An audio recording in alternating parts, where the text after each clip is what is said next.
নমস্কার, ইনভেস্ট আইডিয়াতে আপনাদের সকলকে স্বাগত। আজ আমি আপনাদের দেখাবো কিভাবে 1 টাকা থেকে আপনারা স্টক মার্কেটে 100 কোটি টাকা করতে পারবেন। এইটার জন্য আপনাদের একটা বিশেষ জ্ঞানের প্রয়োজন, যেটা হচ্ছে পাওয়ার অফ কম্পাউন্ডিং। সেটা আজকে আমি আপনাদের একটা উদাহরণের সাহায্যে দেখাবো। আমরা যারা স্টক মার্কেটে আছি, আমাদের মধ্যে একটা ধারণা আছে যে স্টক মার্কেটে একটা ভালো ওয়েলথ ক্রিয়েট করতে গেলে সবসময় একটা বড় অ্যামাউন্টের ক্যাপিটাল ইনভেস্ট করতে হয়, কিন্তু এই ধারণাটা সবসময় সঠিক নয়। অনেকটাই বলতে পারেন ভুল ধারণা নিয়ে আমরা চলি। এইটাই যে কতটা ভুল ধারণা নিয়ে আমরা চলি, সেটাই আজকে আমি একটা উদাহরণের সাহায্যে দেখাবো। আসল স্টক মার্কেটে যে ধৈর্যের প্রয়োজন এবং পাওয়ার অফ কম্পাউন্ডিং, এই জিনিসটা কতটা বোঝা দরকার সেটাই আমাদের জানা দরকার। চলুন উদাহরণটা দেখে নেওয়া যাক। দেখুন, আমি এখানে 1 টাকা থেকে ইনভেস্ট শুরু করব এবং এখানে একটা শর্ত আমি ধরে নেব যে 1 টাকাটা প্রতি বছর আমি ডবল করতে পারবো। তাহলে এইভাবে যদি আমি 30 বছর ডবল করি বা 30 বার ডবল করি, তাহলে কত টাকা সেটা দাঁড়াবে 30 বছর বাদে গিয়ে, সেটাই আমি দেখাবো এবং কত ওয়েলথ আমাদের ক্রিয়েট হতে পারে। দেখুন, প্রথমে আমি 1 টাকা ইনভেস্ট করছি এবং সেটা শর্ত হচ্ছে 30 বার সেটাকে দ্বিগুণ করা যাবে। ধরুন আমি এই 1 টাকাটা আমার বা আপনার 30 বছর বয়সে আপনি ইনভেস্ট করেছেন এবং আপনি সেটা 60 বছর বয়স পর্যন্ত চালিয়ে নিয়ে যাচ্ছেন সেই ইনভেস্টটাকে কম্পাউন্ডিং হারে। তাহলে এবার দেখি 1 টাকাটা প্রথম বছর ডবল হলো, 2 টাকা হলো, এরম করে 5 বছর বাদে কত টাকা দাঁড়াচ্ছে? 32 টাকা। ঠিক আছে, এই 5 বছরের পর দেখি 12 বছর বাদে এই 1 টাকাটা ডবল হতে হতে হতে 12 বছর বাদে, মানে যখন আপনার বয়স 42 বছর, তখন এটা দাঁড়াচ্ছে 4096 টাকা। এটা এমন কিছু বড় একটা অ্যামাউন্ট নয়, যেটা আমাদের জীবনে এমন কিছু পরিবর্তনও ঘটাতে পারে না।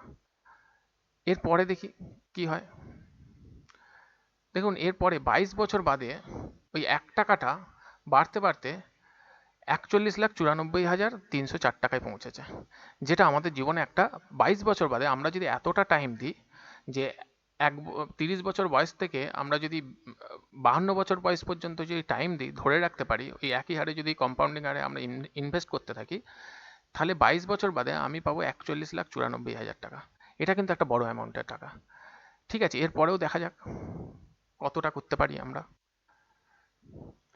দেখুন, আমি বলেছিলাম না 30 বছর বাদে আপনারা কতটা ওয়েলথ ক্রিয়েট করতে পারবেন। দেখুন, 30 বছর বাদে এই 1 টাকার পরিমাণ হচ্ছে 107,37,41,824 টাকা। আপনি এই ওয়েলথটা এই 1 টাকা ইনভেস্ট করে করতে পারবেন, যদি আপনি ধৈর্য রাখেন। তার মানে স্টক মার্কেটে সফলতার একটা মূল মন্ত্র হচ্ছে যে ধৈর্য, আর একটা নলেজের প্রয়োজন। নলেজটা কি? এই নলেজটার নাম হচ্ছে পাওয়ার অফ কম্পাউন্ডিং। এই পাওয়ার অফ কম্পাউন্ডিং এর জ্ঞান থাকলে এবং যদি আপনার ভেতর সেই ধৈর্য থাকে, তাহলে অবশ্যই আপনি একটা বড় অ্যামাউন্টের ওয়েলথ আপনি যখন রিটায়ার করবেন, মানে আপনি যদি শুরু করেন 30 বছর বয়স থেকে ইনভেস্ট করা স্টক মার্কেটে এবং আপনি যদি সেটা রিটায়ারমেন্টের বয়স পর্যন্ত নিয়ে যান, অর্থাৎ 60 বছর বয়স পর্যন্ত, তাহলে আপনি খুব কম অ্যামাউন্টের ইনভেস্ট করে আপনি একটা বড় ওয়েলথ ক্রিয়েট করতে পারবেন। অতএব যাদের কাছে টাকা নেই, যারা মনে করেন যে আমাদের কাছে সেরকম পরিমাণে ক্যাপিটাল নেই, আমরা কি স্টক মার্কেটে সফল হতে পারবো, এই ধারণাটা থেকে একদমই বেরিয়ে আসুন। খুব কম পরিমাণ ইনভেস্ট করেও স্টক মার্কেটে বড় ওয়েলথ ক্রিয়েট করা যায়, যদি ধৈর্য ধরা যায়। হ্যাঁ, এক্ষেত্রে আমি 1 টাকাকে 30 বার দ্বিগুণ করেছি, কিন্তু সবসময় যে প্রতি বছর এটা এখানে দেখানো হচ্ছে প্রতি বছর ডবল হচ্ছে, সেক্ষেত্রে প্রতি বছর হয়তো ডবল হয় না স্টক মার্কেটে টাকা।